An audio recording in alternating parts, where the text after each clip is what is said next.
Good morning friends, आप सभी का मैं अपने चैनल पे तहे दिल से स्वागत करता हूं और आशा करता हूं कि आज जो हमने वीडियो बनाया है वो सब आप सभी को पसंद जरूर आएगा। और आप अगर आपको ये वीडियो आपके लिए इंफॉर्मेटिव लगता है और आपको पसंद आता है तो आप ज़रूर इसको मेरे चैनल को लाइक और सब्सक्राइब जरूर करें।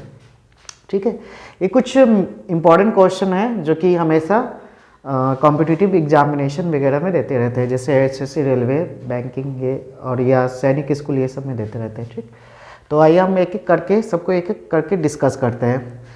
The Asiatic society in Calcutta was establish by. Asiatic society को जो कि कलकत्ता में इसको किसने इस्टेब्लिश किया?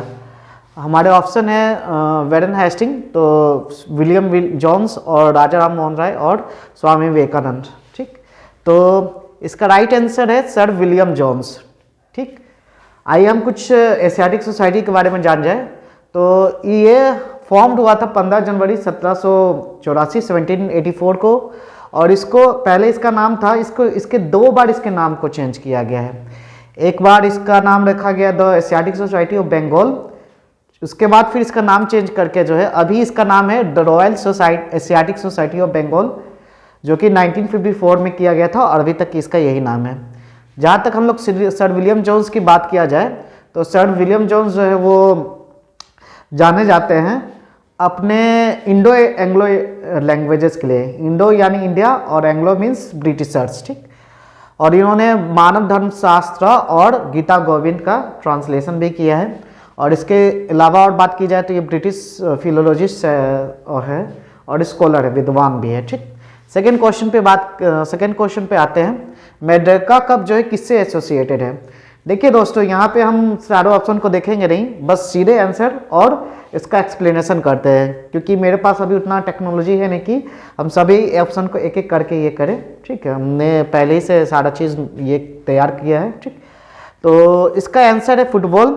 और जहाँ तक गोल्फ की बात की जाए तो गोल्फ से किंग्स कप और उया कप जो है एसोसिएटेड है। ठीक, और हॉकी से सुल्तान अजलान शाह ट्रॉफी और आगा खान कप जो एशियन कंट्रीज खेलती है, और FIH कप या वर्ल्ड कप भी हॉकी में खेला जाता है, जैसे क्रिकेट में खेला जाता है। ठीक, वॉलीबॉल से सबसे फेमस इससे जो ट्रॉफी एसोसिएटेड वो है पैन अमेरिका कप।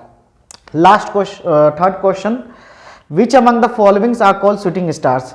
तो शूटिंग स्टार्स जो है हम बोलते हैं कॉमेट को। क्यों? क्योंकि उसके जो टेल्स होती है वो जब वो सन के नज़दीक में आते हैं वो टेल्स दिखती है और वो देखने में एक शूटिंग स्टार की तरह दिखती है। ठीक, और जहाँ तक मीटियोर्स की बात की जाए तो मीटियोर्स जो है जब एस्ट्रॉइड्स जो है आपस में टकरा जाती है तो उससे टकराने के बाद जो है मीटियोर्स बनती है। ठीक, और मीटियोर से ही मीटेराइट्स भी बनता है। जब वो हमारे लैंड अर्थ पे पहुंचता है तो उसको मीटेराइट्स बोलते हैं, और जब ये स्पेस में ही बर्न कर जाती है तो उसको हम मीटियोर्स बोलते हैं।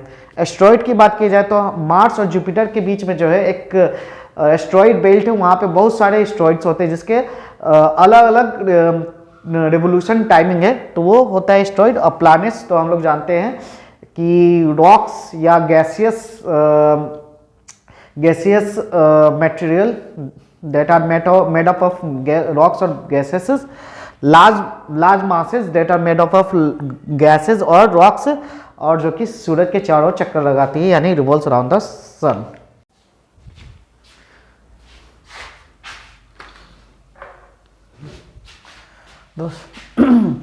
तो our next question is saltiest water body in the world। तो The saltiest water body in the world is Dead Sea। आप डेड सी में कभी भी तैरोगे तो आप कभी डूबोगे ही नहीं। ठीक है, ये इतना नमकीन है, इतना खारा है कि इसमें कभी कोई डूबता ही नहीं। ठीक, जबकि इंडियन ओशन की बात की जाए तो इसकी जो डीपेस्ट पॉइंट है वो है Java Trench, and Pacific Ocean की डीपेस्ट पॉइंट जो है वो है मेरिना ट्रेंच। ठीक, अब next question is Sahyadri is also known as. तो सह्याद्री को हम लोग वेस्टर्न घाट्स भी बोलते हैं। ठीक, हिमाद्री जो है वो हम लोग हाइयर ग्रेटर हिमालयज को भी हिमाद्री बोलते हैं। और इसके अलावा हम लोग जानते होंगे कि जो आर्टिक सर्किल पे इंडिया का जो रिसर्च सेंटर है उसको भी हिमाद्री नाम से जाना जाता है, जो कि नॉर्वे में है। अरावली रेंजेस ही वो रेंजेस है जिसके कारण जो है राजस्थान में बारिश नहीं होती। ये मोस्टली दिल्ली में जो रायसीना हिल्स है, जो इस पे प्रेसिडेंट भवन है, वहाँ उन पे भी अरावली रेंजेस ही हैं। ठीक, इसके बाद हम अगले क्वेश्चन में आते हैं, which is not the characteristics of Harappa people. तो हड़प्पा के लोग जो है मृत्यु के बाद जीवन को नहीं मानते थे, मतलब वो पुनर्जीवन पे विश्वास नहीं करते थे। बाकी वर्शिप मदर गॉडेस ये सही है, वो करते थे। टेराकोटा भी इसका मिला है। साथ साथ वो लोग जो है मैजिक और चार्म में भी विश्वास रखते थे। जैसे कि हम लोग के समय में अभी होता है अंधविश्वास, वो उस समय भी होता था। और नेचर वर्शिप भी वो लोग करते थे। ठीक है, नेचर की वर्शिप तो उन लोग सबसे ज़्यादा करते थे। इसके बाद our next question is, which country does not have any river. तो सऊदी अरबिया एकमात्र कंट्री है, एकमात्र एक ऐसा देश है सऊदी अरबिया जिसमें कोई डेजर्ट ही जिसमें कोई रिवर ही नहीं है। What is the capital of Sierra Leone. तो सिएरा लियोनी की कैपिटल है फ्री टाउन, जबकि कैप टाउन जो है वो कैपिटल साउथ अफ्रीका की 3 कैपिटल है। ठीक, कैप टाउन भी है, उसके अलावा और 2 इसके कैपिटल है। ठीक, बारबाडोस की कैपिटल है ब्रिज टाउन, और जॉर्ज टाउन जो है कैपिटल है गयाना की। Name the countries which lie on both the sides of Durand line. तो ड्यूरन लाइन के दोनों साइड में इंडिया और अफगानिस्तान है, और हम लोग जानते हैं कि ड्यूरन लाइन जो है इंडिया और अफगानिस्तान को डिवाइड करता है। वो दोनों के बॉर्डर को, ये जो दोनों का बॉर्डर है उस लाइन को कौन डिटरमाइन करता है, ड्यूरन लाइन। इंडिया पाकिस्तान के बीच के बॉर्डर को हम लोग बोलते हैं रेड क्लिफ लाइन, और ईरान और इराक के बॉर्डर को 31st पैरेलल लाइन, और इंडिया चाइना का मैकमोहन लाइन। इस तरह से और भी बहुत सारे लाइन्स है जो इम्पोर्टेंट लाइन्स है, जो कि सभी हर एक देश के जो बॉर्डर को ये करते हैं। मैं इसको लिखवा दूंगा कभी।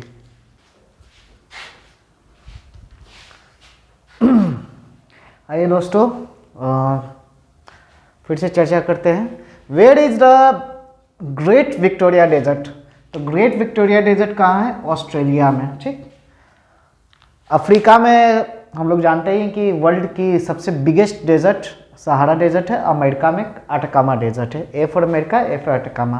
ठीक, इरिट्रिया किस देश में है, इरिट्रिया किस कॉन्टिनेंट पे है, तो इरिट्रिया अफ्रीका में है। ठीक, जो लोएस्ट लेयर ऑफ एटमॉस्फेयर है वो है दोस्तों ट्रोपोस्फेयर। ठीक, इसके अलावा स्ट्रेटोस्फेयर जो है उसमें हम लोग जानते हैं कि ओजोन लेयर है, और इसमें एरोप्लेन्स वगैरह एरोप्लेन को फ्लाई करने के लिए सबसे अच्छा ये एरोप्लेन को उड़ाने के लिए जो सबसे अच्छा लेयर ये माना जाता है। ठीक, इसके बाद जो सबसे आखिर का जो लेयर हो गया जो वो है हमारा एक्सोस्फेयर, और मेसोस्फेयर जो है वो मिडिल का लेयर है।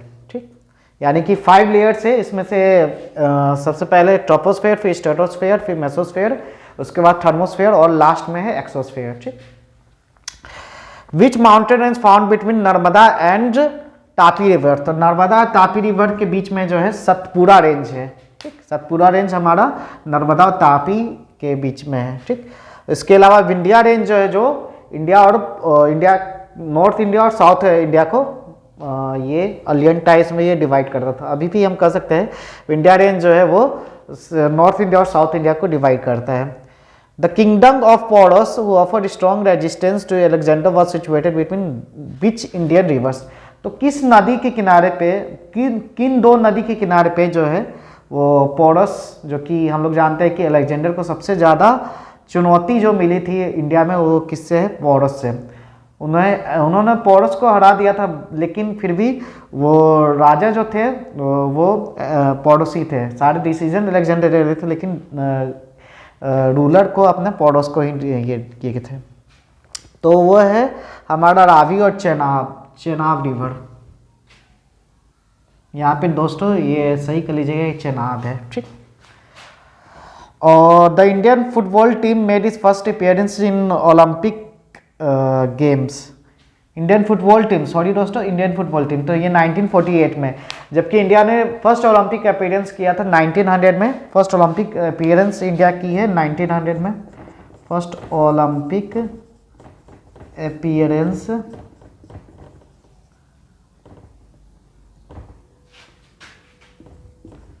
ये है दोस्तों 1900 में। और फुटबॉल की बात की जाए, first Olympic appearance for football ये 1948 में, इसमें फ्रांस के खिलाफ इंडियन टीम ने खेला था।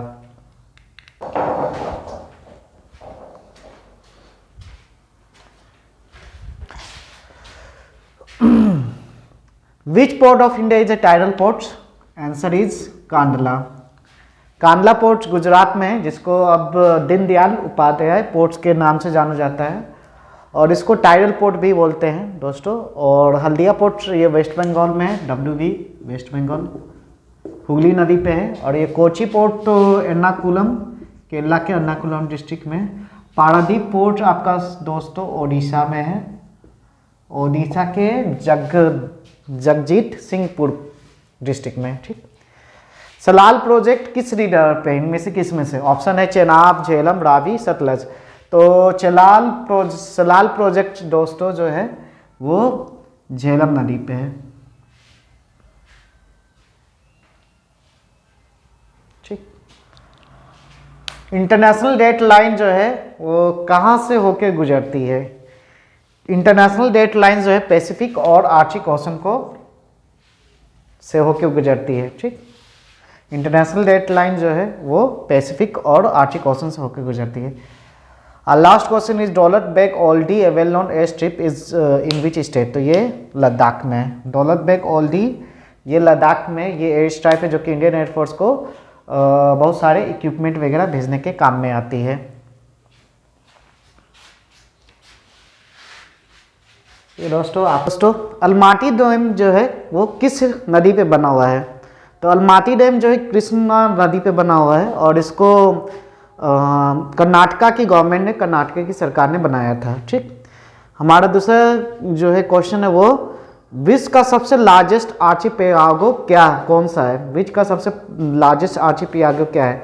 आर्चिपियागो जो होते हैं वो आइलैंड में, जो बहुत सारे आइलैंड के बीच में जो है, बहुत सारे आइलैंड में जो सी होते हैं, सी और लैंड बाउंड्रीज, लैंड जो होते हैं उन्हीं को आर्चिपियागो बोलते हैं, ठीक। तो सबसे बड़ा आर्चिपियागो इंडोनेशिया है। और कुछ और इम्पोर्टेंट कुछ चीज़ें देख ले तो सबसे ज़्यादा हाईलैंड किसी देश के पास है तो वो है, सबसे ज़्यादा हाईलैंड वाला देश वो है, सबसे वाला आइलैंड वाला देश जो है वो है स्वीडन है। और सबसे बड़ी आइलैंड, विश्व की सबसे बड़ी आइलैंड अगर कभी पूछा जाए तो कौन है? ग्रीनलैंड। सबसे छोटी आइलैंड कंट्री है नाउरू, और सबसे छोटी आइलैंड कंट्री एशिया में वो है मालदीव, जो कि इंडिया के जस्ट साउथ में है, इंडिया के सदर्न नेबर भी है ये, ठीक।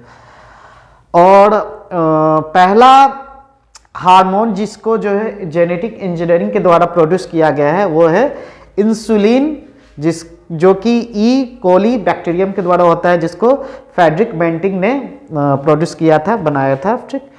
और इसके बाद इन सारे ऑप्शन को देखें तो टेस्टोस्टेरोन जो है वो मेल हार्मोन होते हैं, मेल सेक्स हार्मोन्स होते हैं मेनली ये। थायरोक्सिन जो है वो थायराइड हार्मोन होते हैं, और कोर्टिकल जो है आउटर लेयर ऑफ सेरेब्रम है। दोस्तों तो भारत ने फंडामेंटल ड्यूटीज को किस देश से लिया था? भारत जो है, भारत का कॉन्स्टिट्यूशन जो है वो बहुत सारे देशों से बहुत सारे जो चीज़ें जो पसंद आई हमारे कॉन्स्टिट्यूशन मेकर को, उन्होंने अडेप्ट किया। जैसे कि यूएसए से फंडामेंटल राइट्स या रिमूवल ऑफ हाई कोर्ट जजेस या इम्पीचमेंट बोलते हैं प्रेसिडेंट के रिमूवल को। तो ये सारा चीज़ हमें यूएसए से लिए हैं। इसके अलावा फंक्शन ऑफ प्रेसिडेंट और वाइस प्रेसिडेंट भी हमने यूएसए से लिया है।